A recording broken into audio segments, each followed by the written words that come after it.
My name is James Lynch and welcome to Dollars with Sense. The commentary coming out of the media with respect to the Australian real estate market has been unrelenting and in many respects doom and gloom. Today we're speaking with Mario Bertoni from MAB5 Property Network to find out if this really is the case, to get an agents on the ground, boots on the ground perspective. Mario, welcome to the show. James, thanks for having me here today. So numbers have been thrown around, 40% drop in pricing, 10% 2019 is what we can expect in Melbourne and Sydney. Is it really happening? Is it the case across the entire real estate market? I mean, I've seen numbers which show regionals doing well, CBDs not doing so well, or certainly inner suburbs. What's happening out there? James, that is a fantastic question. And I suppose the reason I wanted to talk to you today is to let the public know, yes, there is corrections in the market, but it's not everywhere and it's not doom and gloom. These people who quote 30, 40% drops, the first thing I look at when I read an article like that is who wrote it and what country did they come from.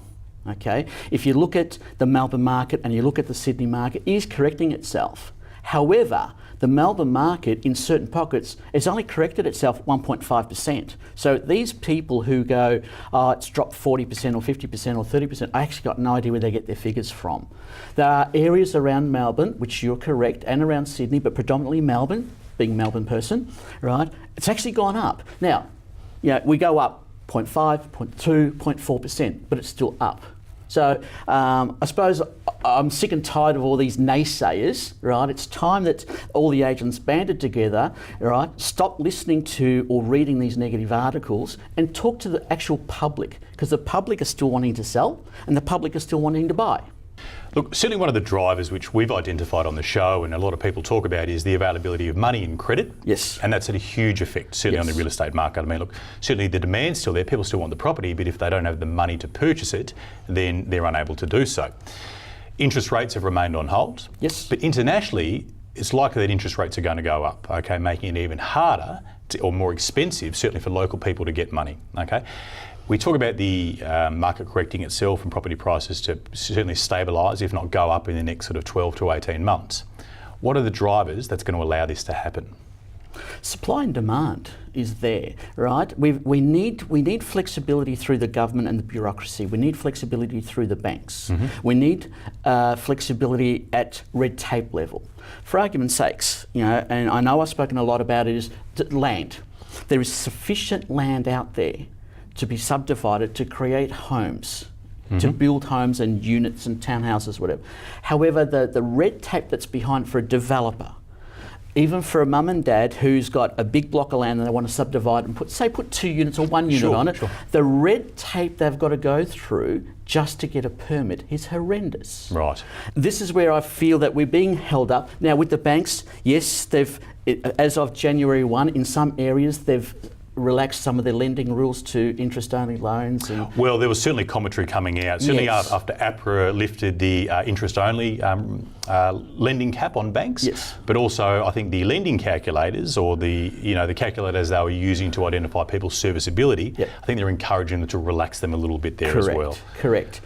The more people that go back in the market, I've deal in the international market as well. And just recently, we had some internationals say, oh, but the Australian market is down and the Australian market is down. And we've gone, you beauty, now's the time to buy. Well, yeah, that's right. And they've gone, oh yeah. Now we're using the same commentary to our local buyers. If you believe the market is down, buy now. Yep, sure.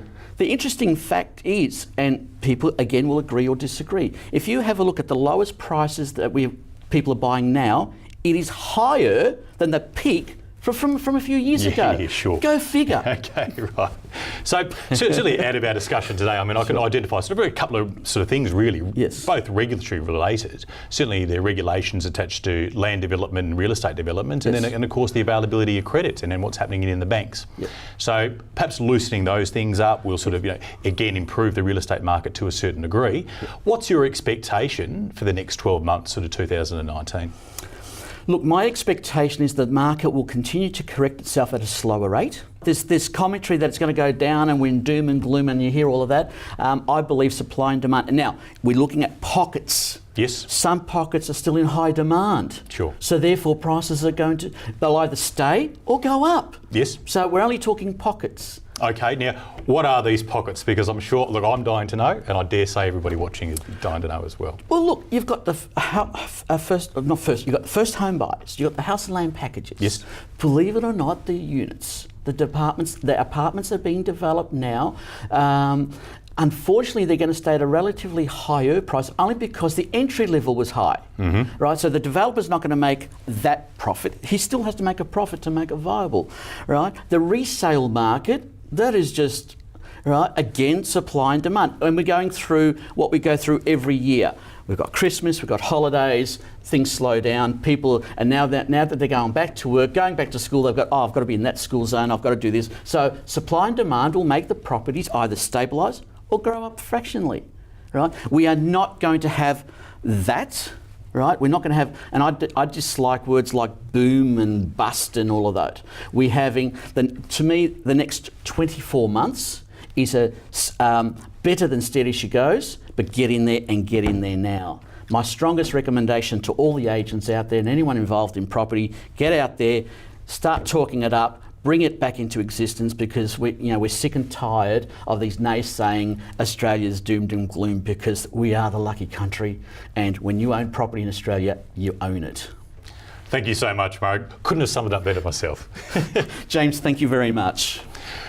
We've just been speaking with Mario Bertoni from MAB5 Property Networks. For more information on what we've talked about today, please visit dollarswithsense.com.au, leave your information and we'll get in contact with you.